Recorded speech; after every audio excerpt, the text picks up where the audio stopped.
Great.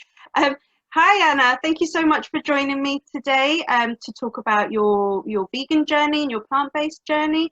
Let's go right into it. And why don't you tell me about how you transitioned to a plant-based diet and a vegan diet? Hi, Wendy. Um, my journey was a gradual one. I have been vegan officially for over a year, but I have started to reduce the intake of dairy, meat, and fish for the past 2.5 years. I used to date this guy. He would do the cooking because I didn't like cooking, and it was heavily based on meat. We would have it 7 days a week. So as soon as we broke up, that's the first thing I stopped eating for a very long time. I needed the break from meat. And then I was like, okay, I can do this. I don't need this in my life. So that was the first. The second thing I gave up. Dairy was the first one because I heard the term rack rape, and then I went to see what it means. So I've seen the horrors of the dairy industry. So I gave up dairy, and then I gave up meat. And then just before going vegan, I saw the movie Game Changers, Oh, I which haven't seen that. left quite the impression on me. It was really, really good. And after seeing that, I have stopped eating fish. So my official anniversary for being vegan is the 1st of November. So just a little over a year. And we were talking the other day, and you were a little bit excited that this is going to be your first Veganuary Yes. in January. So that's exciting. I like the idea of raising the profile and informing people of what the diet is, what it means to be vegan. I'm also I also like that your products, in terms of your house products and your facial products, etc., they're all vegan as well. My biggest shock was to find out how many products that we use daily are not vegan. For example, do you know that toilet paper can be not vegan? Really? No, I had no idea. Exactly. For me, it was a shock. I'm like, what? Why? Just why? Um, some companies use gelatin to glue the sheets in the toilet paper together. I'm gonna go and research that afterwards. That's really interesting to know. And then wine, beers, ciders, prosecco, any alcoholic drink, Hmm. you have to check if it's vegan or not, because some companies, like most companies, would use, in the process of making the wine, they would transfer the grapes through an animal intestine, like it's Okay, like the lining or something. yeah, and then some of them put eggs and milk. Really? Oh my God, I didn't even know any of that. And you see, we just don't know exactly Yeah, what goes into our diet, it and has helped. what we consume. It has helped a lot to have vegan people around, Hmm. because I wouldn't have known if somebody wouldn't have told me. So it has been very helpful to have vegan friends. For example, if I had a question, they would they would help. So Yeah, if you need to have people who are vegan, because they could offer advice, information. Somebody who's been vegan longer than me would know where to go and what to buy. Did you know yeah. orange juice is not vegan? Oh my God. I'm gonna go and do a little check in my cupboard and have a look at what other things I wasn't expecting to have animal products in them. Um, Yeah. yeah, that's going to be an interesting. I'm going to do it. I'm going to do it. That's going to be an interesting thing to look at. Um, and and what have the challenges been that you have encountered since becoming vegan? I'm talking in terms of like socializing, going out for dinner, for example. Has that created some challenges for you? I think I have been very lucky um, going vegan in the times when I did, Hmm. because there are so many options out there, so many new companies that are popping up doing vegan stuff. And normal companies, the companies that didn't have before, they start to introduce vegan options because there is such a high demand. I actually read a few months ago there are 3.5 million vegans in London Wow. or the UK. So that's quite a huge number, and the demand is always increasing. So I follow on Instagram all these people who post vegan food. I'm like, my Instagram is only for pole and vegan food. Vegan food. Yeah, and you've sent me some. So Anna has given me some vegan, non-vegan, non-sausage rolls. Right? Is that how you say it? No meat And sausage roll. yeah, and I gave some to my husband, and he had no idea. He had no idea that they weren't meat, and he really liked them. He was like, "Oh, this is really nice. Where did you get this from?" Um, and and you've also sent me some nice recipes to try, which I've got on the list to try as well throughout Veganuary. So yeah, so I take it you're a big foodie. Oh yes, I didn't like to cook before, and I wouldn't enjoy food before unless I went to Italy and my mother cooked for me.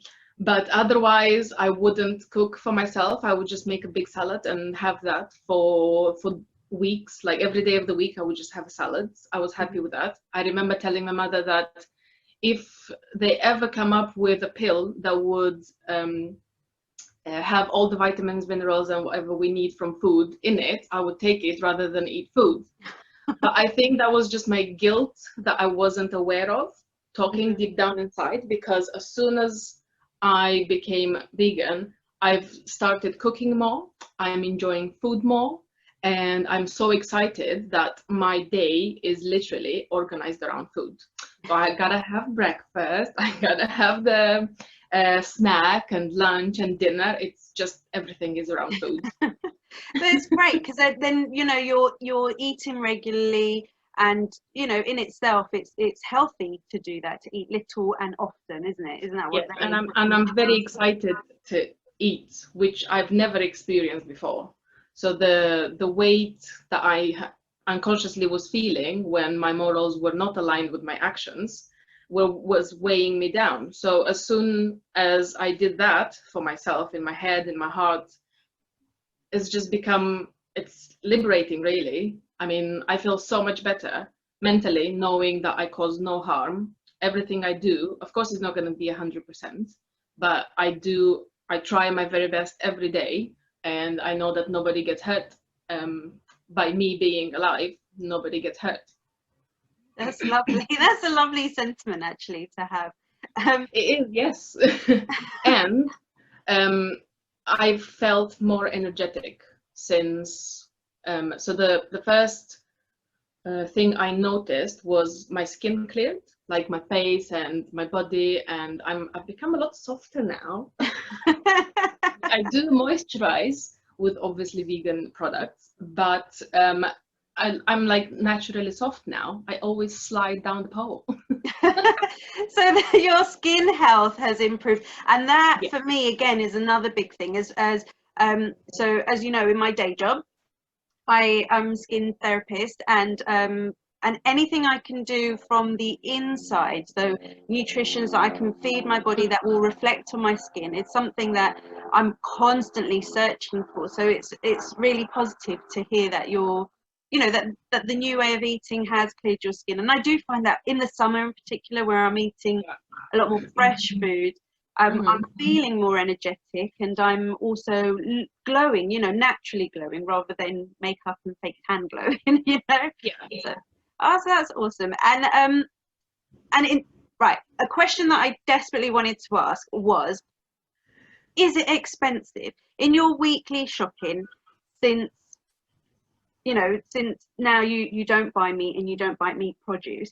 Have you noticed a rise in your shopping bill and things like that? Because that's one thing that I'm worried about, essentially. Not at all. So maybe you will find that certain vegan cheese might be more expensive, like you can get for £8 or £9, which of course is a lot. But you don't do that every day. You do that once in a while. Mhm. I always have beans in my cupboard, chickpeas, white broad beans, and peas, because I like peas. I always have sweet corn. I always have oat milk, which is my favorite, and I get it from Oatly. There are other manufacturers that do, but that's my favorite. Mhm. I always have pasta, and I always have sweet potato because it's my favorite. See, and there's nothing there on that list that I don't often eat, apart from maybe the oat milk. That's not some. I mean, I have had it and I have tried it, but it's not something that I have in my fridge every day. You know, but all the pulses and legumes and things like that, I do tend to have. So I'm looking forward to. Also have bread and vegan butter. Vegan butter. Didn't even know that was a thing. But that's I'm going. It looks like I need to do a lot more research actually, and more information finding. But it's by having these kinds of conversation with people that you find out these things. Because again, like you say, I wouldn't have known. I wouldn't have been aware about it. So I also, when I find something in the shop that is more than one, I buy more than one. For example, there's the delicious vegan pate that Co-op does. It's absolutely delicious. You would not tell the difference. They don't have it in my local Co-op, but when I was cat sitting in Willesden Green and they had it, I literally bought the whole box. so you make sure you stock up for. Yes, if I have the space, I would definitely stock up. And if something is on offer, I would buy it and freeze it. Oh, cool.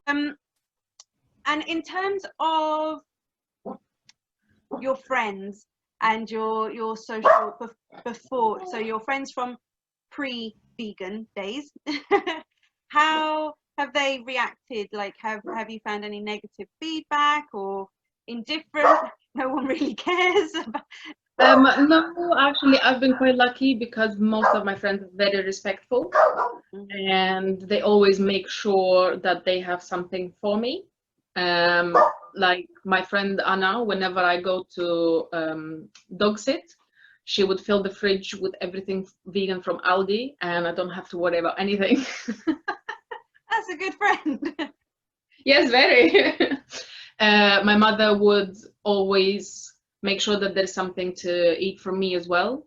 And even when we went to Italy last year, into a small city or town to spend New Year, they made sure that they called it in advance and informed them that I'm vegan, so they would prepare something for me.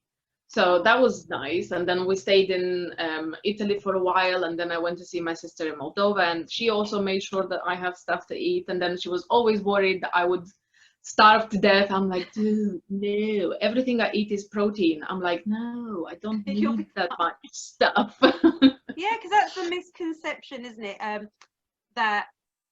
That a plant-based diet isn't going to give you enough nutritions and isn't going to keep you alive. And you hear a lot of horror stories about, you know, people practically starving to death because they haven't eaten correctly. Or you did. I haven't heard any about those recently, but I have heard horror stories about things like that. And that doesn't seem to be an issue actually when you talk to people. It doesn't seem to be an issue. I think that's a misconception that people have around plant-based or vegan lifestyle, but it's not actually true, because everything, if you were to actually stop and do the research to see what protein is in meat and what protein is in plants, you would see that the plants have more protein, and you just transfer that through a body and then into your body. So exclude the middleman and just eat from the source. Yeah, it makes a lot of sense. It definitely does make a lot of sense. And you know, you're always smiley and happy and looking all glam and lovely. So there must be something you're doing right, right? I would recommend you watch Game Changers. I'm going to write it down. I'm definitely going to watch Yeah. that. Game Changers, and doing a research of the products in my house to see what's what. I'm intrigued. I'm totally intrigued to find out. Well, it's been No, it lovely was. speaking to you, Anna. I really appreciate your help with this. And as always, another one of my friends that I can approach and ask questions Oh, yeah. and stuff. So it's always fun speaking to you about about your vegan lifestyle and diet and things like that. Yeah, it's really informative, really informative. So thank you for that. Oh, awesome. I'm glad to hear that. And yes, if you have any questions, just let me know. I'm there for you, Wendy. Thank you, Han. All right, well, we'll catch up soon. Yeah, thank you so much for today. I'll speak to you later. All right. Okay. Bye.